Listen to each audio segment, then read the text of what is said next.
5 things you can do right now to improve your chronic pain. 1. An elimination diet. I stuck to beef, salt and water, and it took me from bedridden to weightlifting. I actually only did it to stop my allergy swelling and my rashes. Like, my face would swell so bad and I had rashes everywhere to the point where it hurt to lay down in bed and it hurt to sit down because I had sores all over my bottom. And yeah, my allergies died down, but so did everything else, stuff I've had since I was a kid. I came off painkillers, antihistamines, I came off my muscle relaxants, which included tablets and injections. My rheumatologist told me I didn't need any immunosuppressants and she discharged me completely. My GP could see I was autoimmune in my blood work, but she said I no longer had fibromyalgia or chronic fatigue from my symptoms, so I'm completely off the list for those. And my ADHD clinic saw vast improvements as well. They took me off medication and they discharged me too. Crazy, right?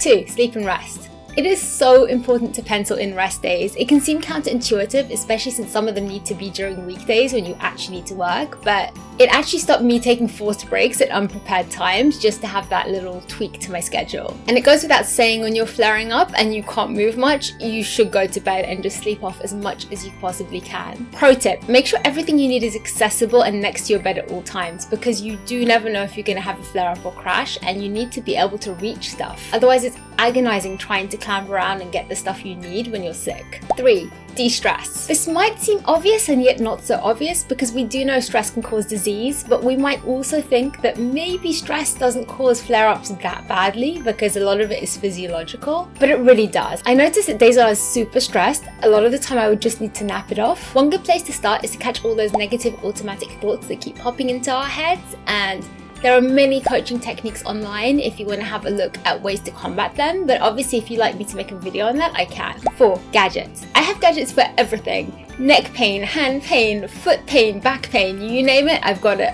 5. Accountability and support. Are you doing your daily stretches? Are you eating right? Are you doing your self-care routines that you need to do in order to keep healthy? These can be really annoyingly tricky to keep on top of, especially when you're always in pain and you just don't feel motivated to do squats. So make sure you reach out to a friend or loved one. And if you can't do that, make sure you book in with an accountability coach or professional of some sort to keep you on track so you can maximize your optimal health. Would you like me to make a video expanding on any of these 5 points? If so, drop a comment below requesting it.